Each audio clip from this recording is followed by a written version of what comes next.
సర్వ సృష్టికి ఆధారభూతుడైనటువంటి మా మహిమగల తండ్రి, మీ పాదాలకు వందనాలు చెల్లించుకున్నాం తండ్రి. మీ ప్రియ బిడ్డలు, మా ఆత్మీయులు, సహోదరులు మరి నాయన అందరితో కూడుకుని మీ యొక్క మాటలు వినటానికి మేము సిద్ధపడుతున్నాం తండ్రి. కేవలం వినువారు మాత్రమే అండి, మమ్మల్ని మేము మోసపుచ్చుకోకుండా విన్న వాక్య ప్రకారంగా మా అందరి బ్రతుకులను తీర్చిదిద్దుకునేటటువంటి మహాభాగ్యాన్ని మా అందరికీ ప్రసాదింపచేయండి. మాట్లాడుతున్నటువంటి నాకు సమయోచితమైన జ్ఞానాన్ని ప్రసాదింపచేయండి. ప్రతి మాట మా యొక్క ఆత్మీయ జీవితాన్ని నిలబెట్టేదిగా ఉండేలాగా కృప ఇచ్చేయమని చేరువచ్చినటువంటి బిడ్డలందరిని బట్టి మరోసారి వందనాలు చెల్లించుకుంటూ మరి ప్రారంభం నుంచి ముగింపు వరకు కూడా మీ సన్నిధి కాంతులు మాతో ఉంచి మహిమతో మా యొక్క జీవితాలని, మా హృదయాల్ని భద్రపరచుకోవటానికి సిద్ధపడుచుండగా మీ యొక్క వాక్యపు ఆలోచనలకు ఎక్కువగా పెంపొందింపు చేసుకోవడానికి కృప ఇచ్చేయమని మా ప్రభువును ప్రియరక్షకుడైన యేసుక్రీస్తు నామం పెట్టక ప్రార్థన సమర్పించి అడిగి వేడుకుంటున్నాం తండ్రి, ఆమేన్. చేరవచ్చినటువంటి దేవుని బిడ్డలందరికీ క్రీస్తు పేర వందనములు తెలియజేసుకుంటున్నాము. ప్రపంచవ్యాప్తంగా క్రైస్తవులందరూ ఆయా సంఘాలకు వెళుతూ ఉంటారు. అది ఆదివారం కావచ్చు, మిగతా ఏ సదస్సు అయినా కావచ్చు. వెళుతున్నటువంటి మనము, వెళుతున్నటువంటి విశ్వాసి, వెళుతున్నటువంటి ప్రతి కుటుంబము వెళుతున్నామే కానీ వెళుతున్నటువంటి మనము అసలు ఏం చేస్తున్నాం, దేవుడు మనకేం చెప్తున్నాడు, మనకేం తెలియచేస్తున్నాడు అనేది మనము బైబిల్లోనికి వెళ్ళి చాలా జాగ్రత్తగా ఆనాటి నుంచి కూడా పరిశీలించగలిగితే నిజంగా మన యొక్క లోటు ఏంటో మనము తెలుసుకునేవాళ్ళం. కానీ ఈరోజు మనం చాలా జాగ్రత్తగా ఆలోచించాలి. దేవుని సన్నిధికి వెళుతున్నటువంటి మనలో ఏదైనా లోటు ఏమైనా ఉందా? ఉంటే ఒకవేళ ఆ లోటుని మనం త్వరగా భర్తీ చేసుకోవాలి. ఆ లోటు ఏంటో, ఆ లోటుపాట్లు ఏంటో మనం చాలా జాగ్రత్తగా ఆలోచిద్దాం. దేవుని సన్నిధికి వెళుతున్నటువంటి మనలో ఉన్న లోటు లేదంటే కొదువ ఏంటి అన్నది మనం చాలా జాగ్రత్తగా ఆలోచిద్దాం. మనిషి జీవితము 60-70 సంవత్సరాలు బైబిల్ ప్రకారంగా. అధిక బలం ఉన్నా కూడా 80 సంవత్సరాలు, అది కూడా అతి కష్టం మీద ఉంది పరిస్థితులు. అయినప్పటికీ కూడా ఈ 60-70 సంవత్సరాల జీవితంలో ప్రతి మనిషికి కూడా ఏదో ఒక కొదువ అనేది ఉంటుందండి. కొదువ లేకుండా ఏముండదు. బాగా పరిశీలిస్తే ఏదో ఒక ప్రాబ్లము ఉంటూ ఉంటుంది. అది కొదువుగా మనం తీసుకున్నట్లయితే ఏదో ఒక కొదువ ఖచ్చితంగా ఉంటుంది ప్రతి మనిషి. అయితే ప్రతి మనిషి తన కొదువును గురించి తెలుసుకుంటాడు వయసు పరిబడ్డే కొద్దీ. ఏమండి, ఈ నాలో ఉన్నటువంటి కొదువ ఏంటి అని ప్రతి మనిషి మెల్లగా తెలుసుకుంటాడు. తెలుసుకుని దాన్ని ఎలాగైనా సాధిస్తాడు. ఆ కొదువును భర్తీ చేసుకుంటాడు. బాగా గమనించాలి, భర్తీ చేసుకుంటాడు. అలా భర్తీ చేసుకుని మాట్లాడుతున్నటువంటి మాటలు ఎలా ఉంటాయంటే, నేను బ్రతకటానికి నాకేం ఇబ్బంది లేదు, నా ఒక్కడికే కాదు, నా రాబో ఒక 3 తరాల వరకు కూడా నేను మరి ఆ యొక్క సంపదను నేను ఏర్పాటు చేసుకున్నాను, నాకేమి కొదవలేదు అన్నటువంటి మాటలు లోకంలో వింటూ ఉంటాం. బాగా గమనించగలిగితే అందరూ సెటిల్ అయిపోయారండి, నాకేం కొదవలేదు, మేము కొద్ది గొప్ప వెనకేసుకున్నాము అన్నటువంటి మాటలు ప్రతి మనిషి కూడా ఇదిగో ఆ లోటును గమనించి భర్తీ చేసుకున్నటువంటి మాటలు ఉంటాయి. భర్తీ చేసుకోలేని వాళ్ళు ఉంటారు, పాపం అలాగే వాళ్ళ జీవితాలు వెళ్ళిపోతూ ఉంటాయి. రీచ్ అయినటువంటి వాళ్ళు ఉంటారు. ఈ 2 వర్గాలు ఈ భూప్రపంచం ఉన్నంత వరకు కూడా కొనసాగుతూనే ఉంటాయి. అయితే అలా 3 తరాల వరకు మరి నేను ఏ కొదవ లేదు, నాకే ఇబ్బంది లేదు అనుకుని ఆ లోటుని, ఆ కొదవను భర్తీ చేసుకున్నటువంటి వారితో దేవుడు అంటున్నటువంటి మాట చాలా జాగ్రత్తగా మనం బైబిల్లోనికి వెళ్ళి ప్రతి మాటను మనము పరిశీలించగలిగితే మరి మనలో ఉన్న కొదవ ఏంటో మనకి ఈరోజు అర్థమవుతుంది. ప్రకటన గ్రంథము, యోహాను గారు రాసినటువంటి మరి గ్రంథము, ప్రకటన గ్రంథము పరిశుద్ధాత్మ ప్రేరణతో రాయబడినటువంటి మాట చాలా జాగ్రత్తగా గమనిద్దాం.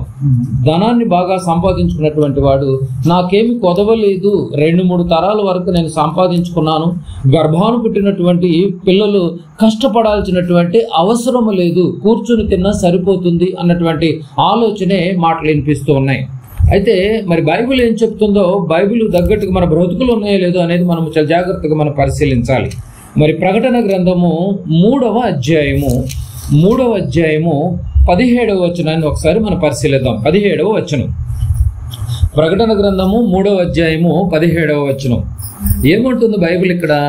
నీవు, యోహాను గారు మాట్లాడుతున్నాడు, నీవు దౌర్భాగ్యుడవు, దిక్కుమాలిన వాడవును, దరిద్రుడను గ్రుడ్డి వాడవును దిగంబరుడవై ఉన్నావని ఎరుగక అన్నాడండి. ఏమంటాడండి బైబిల్ ఇక్కడ? నీవు ధనాన్ని సంపాదించుకున్నటువంటి నీవు మరి 3 తరాల వరకు నాకు ఏ డోకా లేదని నువ్వు మరి ఐఎస్ఐ మార్క్ లాగా స్టాండర్డ్గా మాట్లాడుకున్నటువంటి నీ గురించి మాట్లాడుతున్నటువంటి మాట ఏమంటున్నాడంటే నీవు దౌర్భాగ్యుడవు అంటుంది. ఏంటి బైబిల్? ఏదో బైబిల్ చెప్పాలనుకుంటుంది, దేవుడు ఏదో చెప్పించాలనుకుంటున్నాడు, సంఘానికి వస్తున్నటువంటి వారికి ఏదో ఒక విషయం తెలియజేయాలనుకుంటున్నాడు. నీవు దౌర్భాగ్యుడవు అంటున్నాడేంటి? నీవు దౌర్భాగ్యుడవు, దిక్కుమాలిన వాడవు, మూడోది దరిద్రుడవు, గుడ్డివాడవు, దిగంబరుడువై ఉన్నావని ఎరుగక అంటున్నాడు. మనం అనుకుంటాం ఏమండి, మనమేమంటాం, బాగా సంపాదించుకున్నటువంటి వారిని నాయన మీకేం కొదవా, దేవుడు మిమ్మల్ని బాగా ఆశీర్వదించాడు అన్నటువంటి మాటలు, నువ్వు గొప్పవాడి అయిపోయావు అన్నటువంటి మాటలు మనం వాళ్ళకి సర్టిఫికెట్లు ఇస్తూ ఉంటాం. మీకేంటండి, మీరు బాగా గొప్పవాళ్ళు అయిపోయారు, దేవుడు మిమ్మల్ని బాగా ఆశీర్వదించాడు అన్నటువంటి మాటలు వినిపిస్తూ ఉంటాయి. బాగా సెటిల్ అయినటువంటి వారిని చూస్తూ ఉంటాయి ఈ మాటలన్నీ. కానీ దేవుడు అంటున్నాడు అలాంటి ధనవంతులు మనం ఇలా పొగుడుతూ ఉంటాం. మీకేంటండి అని పొగుడుతూ ఉంటాం. జనరల్గా కూడా మాటలు ఇలా వస్తూ ఉంటాయి. మీరు బాగా గమనించండి. కాస్త ఒక స్టేజ్ పైకి వెళ్ళినటువంటి వాళ్ళని లోకంలో అంటున్నటువంటి మాటలు మీకేంటండి బాధ, మా పరిస్థితులు అలా లేవు కదా అంటూ ఉంటాం. కానీ బైబిల్ అంటుంది వాళ్ళని, నీవు దరిద్రుడవు, దిక్కుమాలిన వాడవు, ఏమండి దిగంబరుడు అన్న సంగతి నీవు ఎరుగక అని బైబిల్ అంటారు. ఎరుగక ఆ కంటిన్యూషన్ చూడండి. ఎరుగక నేను ధనవంతుడను. మనిషి ఏమనుకుంటున్నాడంట? నేను ధనవంతుడను, ధనవృద్ధి చేసి ఉన్నాను. ఆ పదాన్ని మీరు బాగా గమనించాలి. నేను ధనవంతుడను, ధనవృద్ధి చేసి ఉన్నాను, నాకేమీయూ కొదువలేదని చెప్పుకొనుచున్నావో. ఏమని చెప్తున్నావు అంటే పైగా నేను ధనవంతుడను, నేను ధనవృద్ధి చేసుకున్నాను, ఆ లోటేంటో నాకు తెలిసిపోయింది, ఆ కొదవను నేను ఈరోజు భర్తీ చేసుకున్నాను, నేను ధనవృద్ధి చేసుకుని ఉన్నాను, నాకేమీ కొదవ లేదని బైబిల్ చెప్తాను అని ఎవరు అంటున్నారంట? ధనవంతుడు అంటున్నాడంట. బాగా వినాలి. ధనవంతుడు అంటున్నాడంట నాకేమీ కొదవలేదని చెప్పుకుంటున్నాడు. కానీ బైబిల్ అంటుంది నీకు కొదవ ఉందని చెప్తాను. కొదవ లేదని నువ్వు చెప్పుకుంటున్నావు, కానీ నీకు ఒక కొదవ ఉందని బైబిల్ చెప్తాను. కానీ ధనవంతుడు ఏమనుకుంటున్నాడు? నాకేం కొదవ లేదని అనుకుంటున్నాడు. బాగా గమనించాలి ఈ మాటలన్నీ. ఏంటా కొదవ అంటే? నిజంగా ఏమండి, మరి డబ్బు మీద ఆశ కలిగి డబ్బుతో ఎన్నో కోరికలను మనం తీర్చుకోగలం కదండి. నచ్చినది కొనుక్కోగలము, నచ్చినట్టుగా ఉండగలము, నచ్చినటువంటి రీతిలో బ్రతకగలం. కానీ ఏమండి, మనిషికి ఆ కొదవ లేదు అనుకున్నటువంటి మనిషికి నిజంగా ప్రాణం చాలా ఇంపార్టెంట్ అండి. ఏమండి, నిజం కదండి? ప్రాణం అనేది చాలా ఇంపార్టెంట్. అంటే మనిషికి జీవవాయువు చాలా ఇంపార్టెంట్. అది ఎంత ఇంపార్టెంట్ అంటే ఇప్పుడు అర్థం కాలేదు కానీ అండి, కరోనా టైంలో నిజంగా ఆ ఆక్సిజన్ ఎంత అవసరమైంది మీరు చెప్పండి. డబ్బు ఉన్న వాళ్ళు కూడా ఏమీ చేయలేని పరిస్థితి. బెర్తులు కూడా బుక్ చేసుకుందామన్నా కూడా అడ్వాన్స్ బుకింగ్ కూడా లేని పరిస్థితి. ఎమర్జెన్సీలో బుక్ చేసుకుందామా కూడా ఎంత పెడదామన్నా కూడా లేని పరిస్థితి.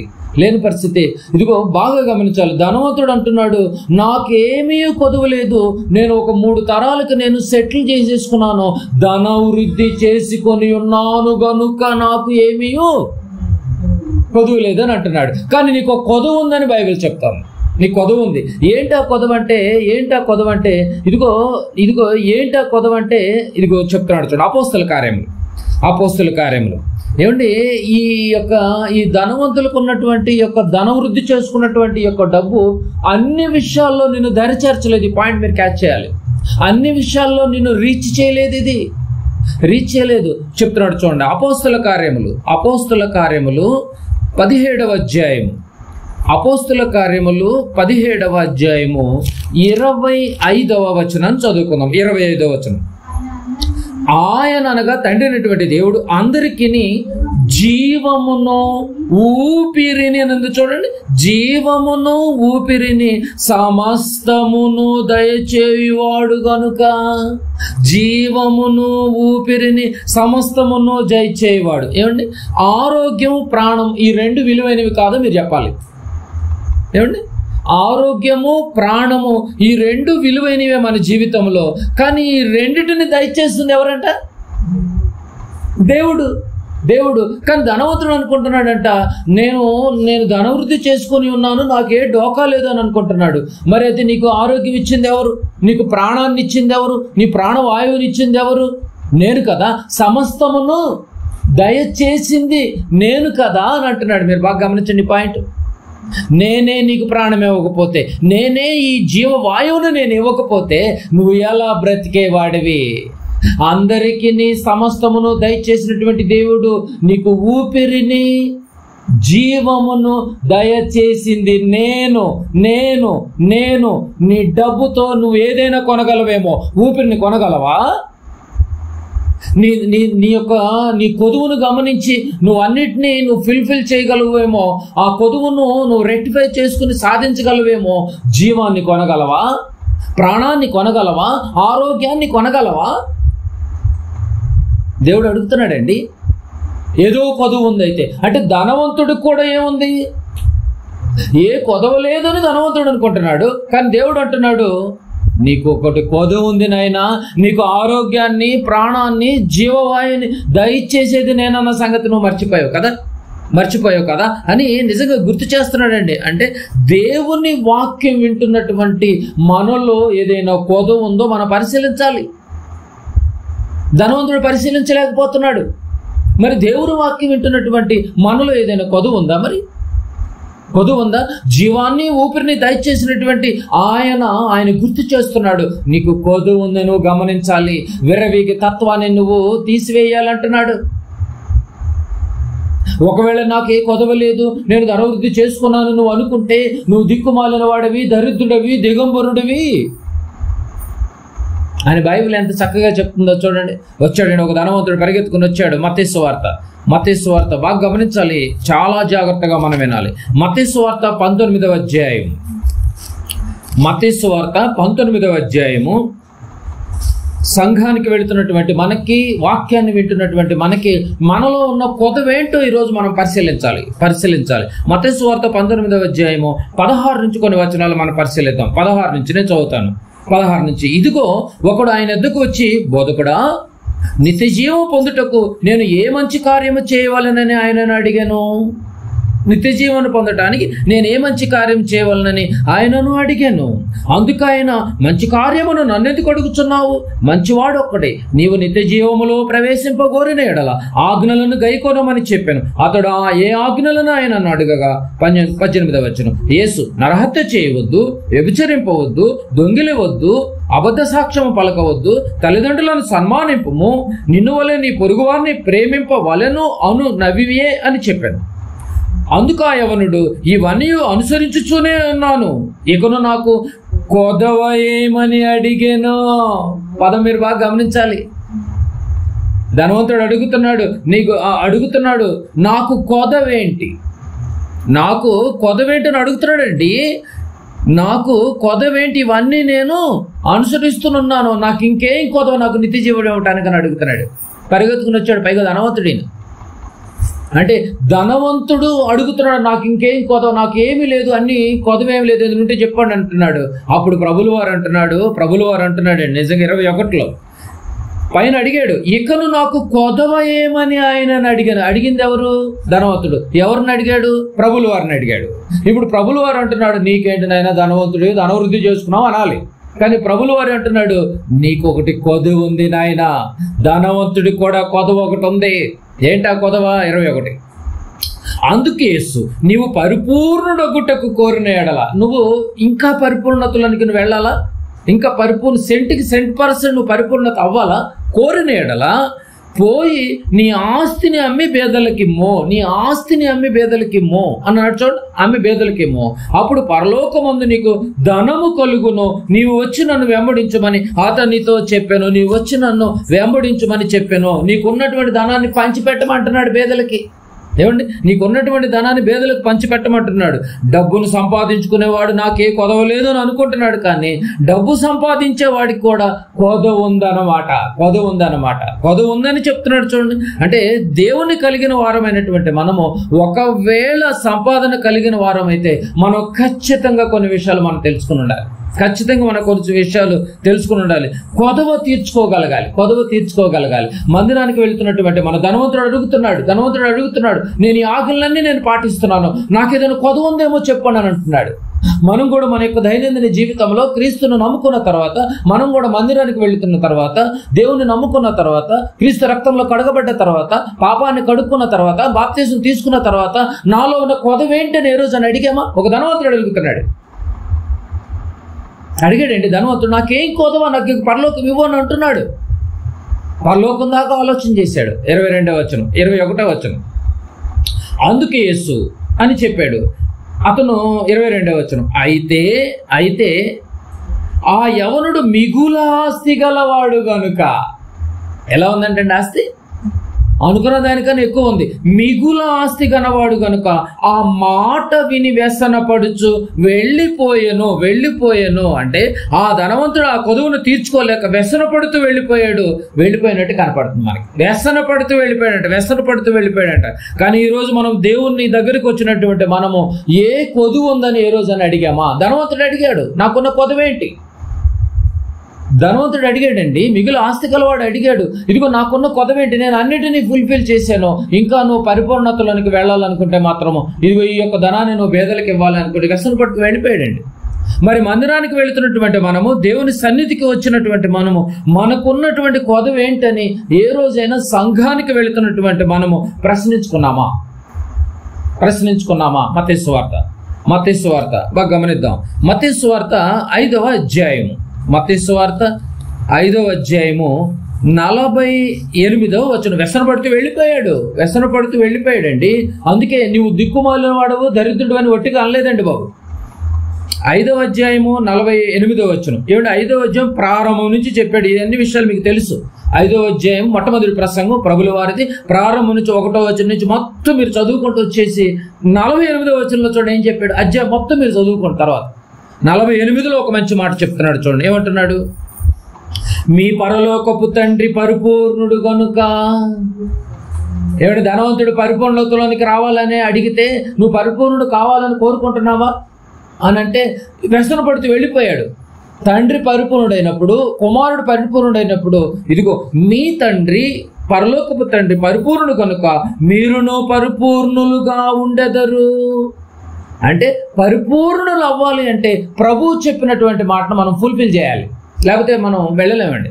ప్రభు అంటున్నాడు, నాయన నీకు ఒకటి కొదువు ఉంది, ధనవంతుడు కూడా కొదువు ఉంది, ఆ కొదువును భర్తీ చేసుకుని ముందుకు రాలేకపోయాడు, వ్యసన పడుతూ వెళ్ళిపోయాడు. అయితే నువ్వు పరిపూర్ణత లేవు. అన్ని పాటించవచ్చు, ధర్మశాస్త్రం మొత్తం ఆజ్ఞలు 10 ఆజ్ఞలు నువ్వు పాటించవచ్చేమో, నేను కాదంటలేదు, కానీ నీకు ఒకటి కొదువు ఉంది అంటున్నాడు. ధనవంతుడేమో నాకే కొదవ లేదంటున్నాడు. ధనవంతుడన్నా కూడా తనలో ఉన్నటువంటి కొదవేంటో ఐడెంటిఫై చేయగలిగాడు. కానీ మరి మందిరానికి వెళుతున్నటువంటి మనము, సంఘానికి వెళుతున్నటువంటి మనము, వాక్యాన్ని వింటున్నటువంటి మనము నిజంగా మనలో ఉన్నటువంటి కొదవేంటి ఏ రోజు అని అడిగామో? మరి ఏ రోజు అని అడిగామండి? ఒకసారి బాగా గమనించాలి. దేవుని సన్నిధికి వస్తున్నటువంటి మనలో ఉన్న కొదవేంటి ప్రశ్నించుకుందాం. మనలో ఉన్నటువంటి కొదవేంటో మనం పరిశీలించాలి. ధనవంతుడు వ్యసన పడుతూ వెళ్ళిపోయాడు, తన కొదవేంటో తెలుసుకుని వెళ్ళిపోయాడు. దాన్ని నేను భర్తీ చేయలేను అనుకుని వెళ్ళిపోయాడు. ధనవృద్ధి చేసుకోవడానికి మిగులు ఆస్తిపరుడు కనుక వెళ్ళిపోయాడండి. మరి మనము మందిరానికి వెళ్తున్నటువంటి మనము, సంఘానికి వెళుతున్నటువంటి మనలో ఉన్న కొదవేంటి నిజంగా పరిశీలించాలండి. మనలో ఉన్న కొదవేంటి? కీర్తనల గ్రంథము 34వ అధ్యాయం. ధనవంతుడు వెళ్ళలేకపోయాడు, కొదవను పూర్తి చేసుకోలేకపోయాడు. కీర్తనల గ్రంథము 34వ అధ్యాయం.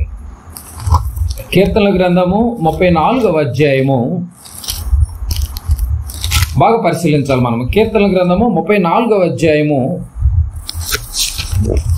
9వ వచనాన్ని ఒకసారి చదువుకుందాం. 34వ అధ్యాయము 9వ వచనం. 34:9. యెహోవా భక్తులారా, ఆ పదాలు మీరు బాగా చూడాలి. యెహోవా భక్తులారా, ఆయన యందు భయభక్తులు ఉంచుడి. ఆయన యందు భయము భక్తి ఉంచండి. ఆయన యందు భయము భక్తి ఉంచండి. ఆయన యందు భయము భక్తి అంటే భయభక్తులు ఉంచువానికి ఏమీ కొదువ లేదన్నది చూడండి. ఏమండి, సంఘానికి వెళ్తున్నటువంటి మనకి ఏ కొదువ లేకుండా ఉండాలంటే మనము రెండు చేయాలి. ఏం చేయాలి? దేవుని యందు భయం ఉండాలండి. దేవుడు అంటే ఎవరు? ఆయన పెద్ద ఆకారం వేసుకునే ఉండడు. దేవుడు అంటే వాక్యం అండి. ఆయన ఒక మహా ఆత్మ. ఆ ఆత్మీయమైనటువంటి మనసులో వచ్చినటువంటి మాటలే వాక్యము. ఆది యందు వాక్యం ఉండను, వాక్యము దేవుడే ఉండేను. అంటే వాక్యమే దేవుడైతే ఆ వాక్యం పట్ల నీకేముండాలి? భయము భక్తి ఉండాలి. ఆ పదం మీరు బాగా గమనించండి. ఆయన యందు భయభక్తులు ఉంచువానికి ఏమీ కొదువలేదు. ఉందండి? ఏమీ కొదువు ఉండదంటాడు బాబు. మొత్తం ఆయన చూసుకుంటాడంట.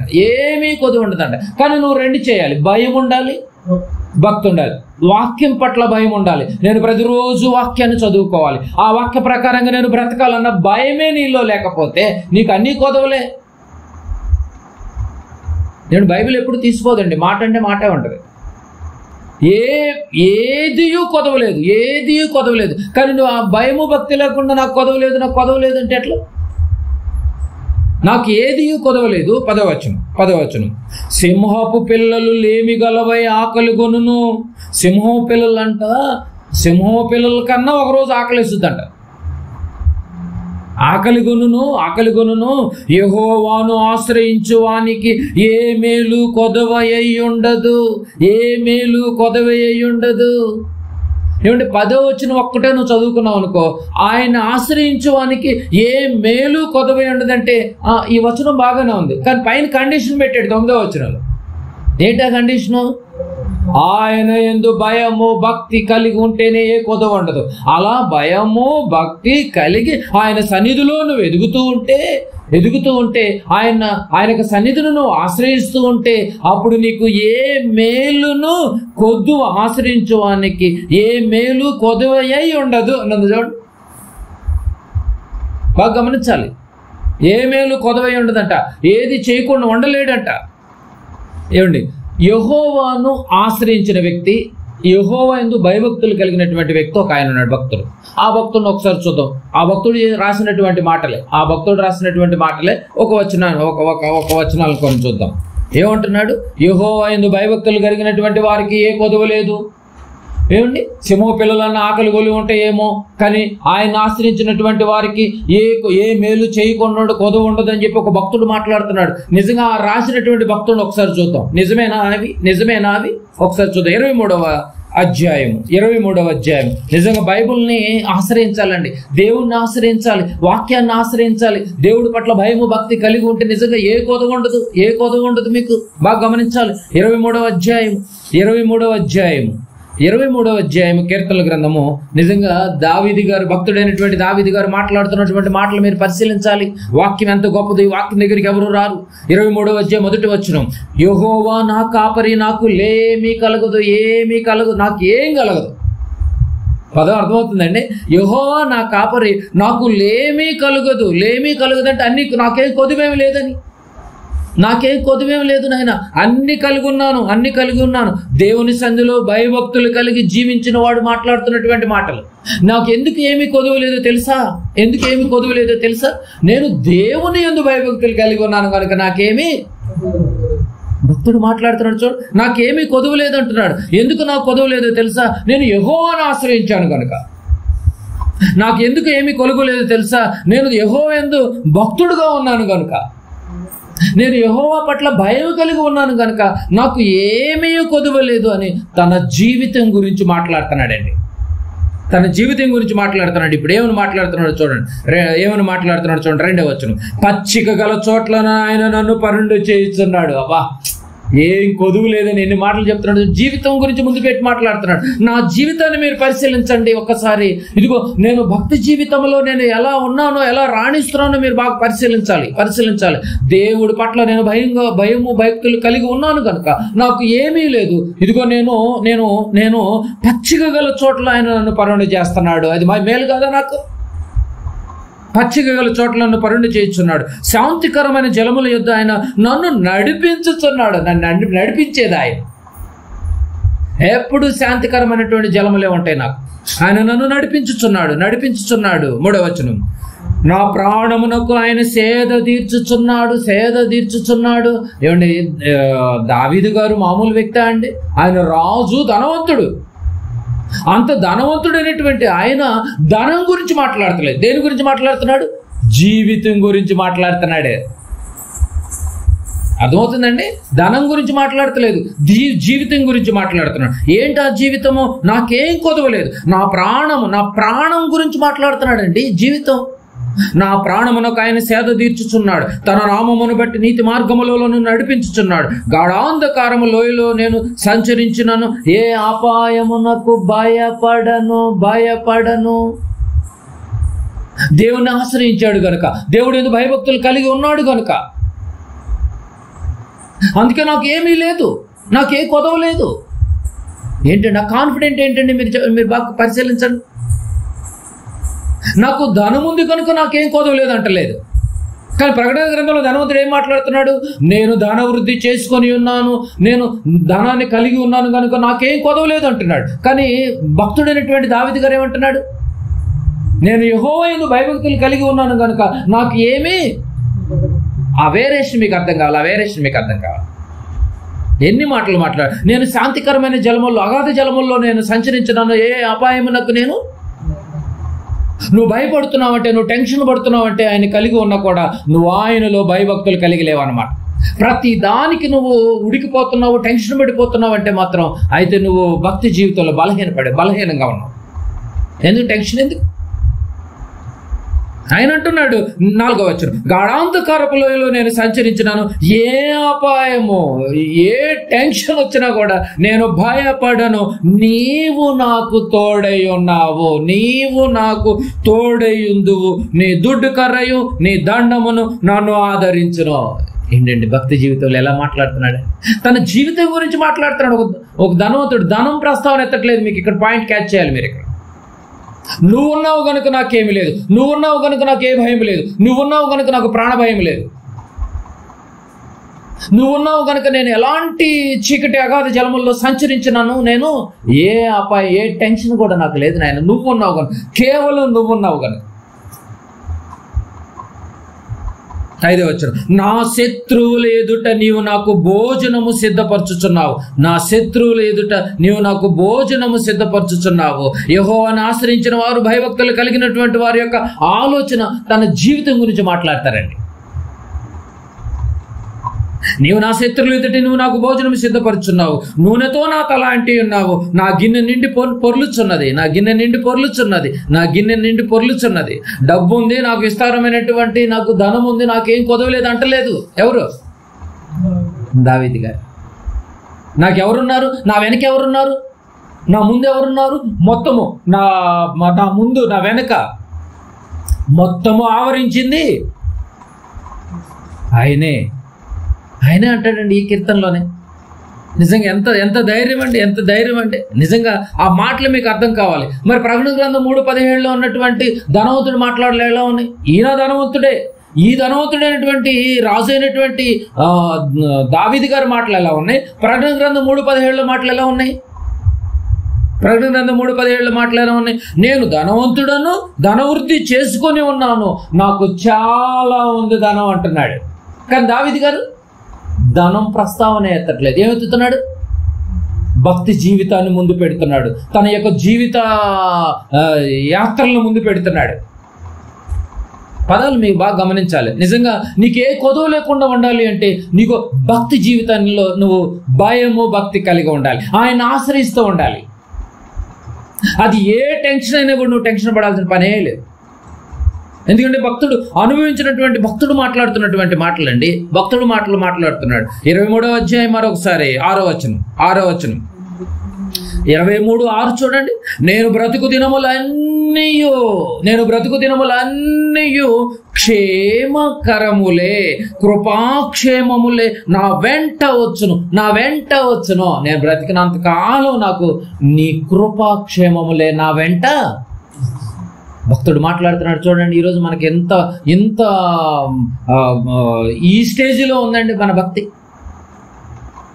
దేవుని సన్నిధికి వెళుతున్నటువంటి నీలో ఏదైనా కొదువు ఉందంటే, ఒకవేళ దేవుడు అంటే భయము భక్తిని నువ్వు కోల్పోయాము, అదే నీ కొదువ. దేవుని ఆశ్రయించలేకపోవటమే నీ కొదువ. అందుకే దావీదు గారు అలా మాట్లాడుతున్నాడు. మనం ఈరోజు ఇలా ఉన్నాం. నీ కృపాక్షేమములే నా వెంట వచ్చును, చిరకాలము యెహోవా మందిరములో నేను నివాసము చేసేదను. దావీదు గారి మాటలు చూశారండి ఎలా ఉంది. ఆయన ఉంటే చాలు, నువ్వు ఉంటే చాలయ్యా అని చెప్పేసి చాలా మంది పాటలు పాడుతూ ఉంటారు. ఆ కొద్దిసేపేనండి ఆ పాటలు. మిగతా అంతా లోకంలోనే ఉంటారు, కానీ నువ్వు ఉంటే చాలయ్యా అన్న మాట ఈ పాట ఎవరు పాడాలి? ఎక్కువ మాట్లాడితే దావీదు గారు పాడాలి కదండి. నువ్వు ఉంటే చాలయ్యా, నీ వెంటే ఉంటాను అన్న మాటలు నిజంగా దావీదు గారు మాట్లాడించిన మాటలండి ఇవన్నీ. భక్తుడైనటువంటి దావీదు గారు మాట్లాడుతున్నాడు చూడండి. దేవుణ్ణి ఆశ్రయించినటువంటి భక్తుడు తన జీవితం గురించి మాట్లాడుతున్నాడు. బాగా పదాలు గమనించాలి. నాకు ఏమీయూ పదవలేదు, ఎందుకంటే నేను ఆయన ఆశ్రయించాను, ఆయన పట్ల భయం కలిగి ఉన్నాను, ఆయన పట్ల భక్తి కలిగి ఉన్నాను, నాకేమీ కొదవలేదు. మనకు ముందు తరాల్లో ఉన్నటువంటి భక్తుడు.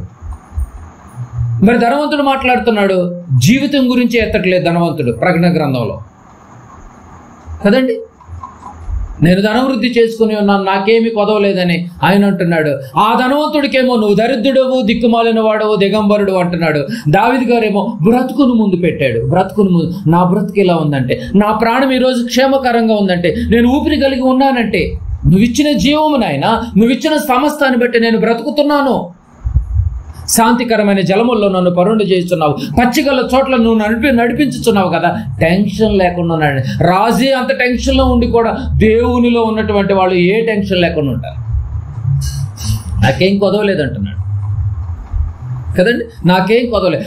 ఎప్పటి వరకు నాయన అంటే, నేను బ్రతికినంత కాలము నాకే కొదవ లేదు. మరో మాట కూడా చూద్దాం. ఏమంటే ఇశ్రాయేలు 40 సంవత్సరాలు అరణ్యంలో నడిపించాడండి. ఇశ్రాయేల్ని 40 సంవత్సరాలు అరణ్యంలో నడిపించాడు. రైట్. అయితే నడిపించినప్పుడు వాళ్ళని పోషించాలి కదండి. ఎలా పోషించాడో చెప్తున్నాడు చూడండి. వాళ్ళని పోషించాడు, 40 సంవత్సరాలు పోషించాడు. నిజంగా ఎలా పోషించాడు ఒకసారి చూడండి. నెహెమ్యా గ్రంథము అందరూ చూడండి ఈ మాట. నెహెమ్యా గ్రంథము 9వ అధ్యాయం. నెహెమ్యా గ్రంథము 9వ అధ్యాయం 408వ పేజీ తీయండి, మీకు ఈజీగా ఉంటుంది. 408వ పేజీ నెహెమ్యా గ్రంథము 9వ అధ్యాయము. నిజంగా 21వ వచనం చూడండి. 21వ వచనం. నిజమే చెప్తున్నాడా దేవుడు? అబద్ధం చెప్తున్నాడా? ఇంకా తిప్పుతూనే ఉన్నారు మీరు. నిజముగా 9:21 నెహెమ్యా. నిజముగా అరణ్యములో, నిజం చెప్తున్నాడు దేవుడు. మీరు నన్ను ఆశ్రయించి చూడండి. దావీదు గారినే చూశారు మీరు, కానీ దావీదు గారి కంటే ముందు ఇశ్రాయేలులు ఉన్నారు అరణ్యంలో 40 సంవత్సరాలు. ఇంకొంచెం బ్యాక్గ్రౌండ్కి వెళ్ళి ఆలోచిస్తున్నాడు, ఇంకొంచెం బ్యాక్కి వెళ్ళి ఆలోచిస్తున్నాడు. ఏమని? నిజముగా అరణ్యములో ఏమీ తక్కువ కాకుండా. పదం చూడండి ఎంత బాగుందో. ఏమీ తక్కువ కాకుండా, ఏమండి, ఏమీ తక్కువ కాకుండా 40 సంవత్సరములు వారిని పోషించి తిని. ఏం తక్కువ లేదంటండి. బాగా ఆలోచించండి. ఏమి 40 సంవత్సరాలు అంటే మాట్లాడండి. 40 సంవత్సరాలు అంటే ఇప్పుడు జీవితం వెళ్ళిపోద్దండి. 40 సంవత్సరాలకు బతికితే ఎక్కువ కదండి. 40 సంవత్సరాలు పోషించాడండి. ఏమీ తక్కువ కాలేదా? ఏం తక్కువ కాలేదు. అది బట్టల విషయంలోనా, తిండి విషయంలోనా, ఆరోగ్య విషయంలోనా, ఏ విషయంలో కూడా తక్కువ కాలేదు. ఆ పదం మీరు ఎంత బాగుందో చూడండి. నిజముగా చెప్తున్నాను, అరణ్యములో మళ్ళీ ఏమీ తక్కువ కాకుండా 40 సంవత్సరంలో వారిని పోషించి తిని. ఎగ్జాంపుల్గా, వారి వస్త్రములు పాతగిలిపోలేదు. ఎప్పుడు కొత్త అనండి. మనం 3 నెలలకు మార్చాలి మళ్ళీ బట్టలు ఏదైనా కొన్నా, అంతే కదండి. 3 నెలలకు మార్చాలి. కానీ వాళ్ళకైతే 40 సంవత్సరాలు ఎప్పుడు కళుక్కమంటున్నాయంట బట్టలు. ఇస్త్రీ చేసిన బట్టల్లాగా, ఐరన్ చేసిన బట్టల్లాగా. ఏమీ తక్కువ కాలేదు. వారి వస్త్రములు పాతగిలిపోలేదు, వారి కాళ్ళు వాపులు రాలేదు. ఏమంటే మీ గంట కూర్చుంటే మీ కాళ్ళు వాపులు వచ్చేస్తాయి అని కదండి. కానీ 40 సంవత్సరాల జర్నీలో వాళ్ళ కాళ్ళు వాపులు రాలేదు, వాళ్ళ వస్త్రాలు పాతగిలిపోలేదు. ఏమంటే వారి వస్త్రాలు పాతగిల్లిపోలేదు. ఇంకో చోట ఉంటుంది వాళ్ళ చెప్పులు వారు కూడా తెగలేదండి. ఏంటండి అసలు? ఎక్కడ గ్యాస్ వెలిగించాల్సిన అవసరం లేదు. బాగా గమనించాలి. అదే నెహెమ్యా గారు ఎంత చక్కగా చెప్తున్నాడు చూడండి. నిజముగా అరణ్యంలో ఏమి తక్కువ కాకుండా 40 సంవత్సరాలు పోషించాడంటే మామూలు విషయం అండి బాబు, మామూలు విషయం అండి. నిజంగా వారి కాళ్ళు ఆపులు రాలేదు, వాళ్ళ వస్త్రాలు పాతగిలిపోలేదు. బాగా గమనించాలి. 2 విషయాలు మనం ఆలోచించాం. దావీదు గారి మాటల్లో చరిత్రను మనం బాగా గమనించాం. దావీదు గారి మాటలు ఎలా ఉన్నాయి? ఇగో దేవుణ్ణి ఆశ్రయించినటువంటి వారు ఎలా ఉంటారో ఎగ్జాంపుల్గా నన్ను తీసుకొని అంటున్నాడు. దేవుని యందు భయభక్తులు కలిగినటువంటి వారి జీవితాలు ఎలా ఉంటాయో నన్ను తీసుకోండి అంటున్నాడు దావీదు గారు. ఇంకొంచెం చరిత్రలోకి వెళ్ళి ఇశ్రాయేలు చరిత్ర చూసినా కూడా వీరి మాటల్లో కూడా వీరి జీవితంలో 40 సంవత్సరాలు నిజముగా, ఆ పదం రాయాల్సినంత అవసరమే ఉందండి. అంటే మనుషులు ఎవరు నమ్మే పరిస్థితిలో లేదు. అందుకే నిజం చెప్తున్నానయ్యా, నేనే పోషించాను 40 సంవత్సరాలు. 40 సంవత్సరాలు పోషించినటువంటి చరిత్ర గురించి మాట్లాడుతుంది. ఏమండి, ఈ 2 సందర్భాలు చూసినా కూడా ఈ జీవితం గురించే మాట్లాడుతుంది బైబిల్. దావీదు గారు కూడా ఈ జీవితం గురించి మాట్లాడాడు. నేను బ్రతికిన జీవితకాలం అంతయు కూడా కృపాక్షేమంలో నా వెంట వచ్చును, నాకు ఏమీ కొదువలేదని ఈ జీవితం గురించే మాట్లాడాడు. ఇశ్రాయేలు గురించి ఆలోచన చేసినా కూడా ఆ యొక్క 40 years ఈ జీవితం గురించి మాట్లాడినట్టుగా బైబిల్ కనిపిస్తోంది కదండి. ఈ జీవితం గురించి బాగా గమనించాలి. మొట్టమొదటి భాగంలో మనం బాగా పరిశీలించగలిగితే, నువ్వు ఈ జీవితంలో కూడా ఏ కొదవ లేకుండా ఉండాలన్నా కూడా నువ్వు ఎవరి యందు భయభక్తులు కలిగి ఉండాలి? దేవుని యందు భయభక్తులు కలిగి ఉండాలి. రైట్.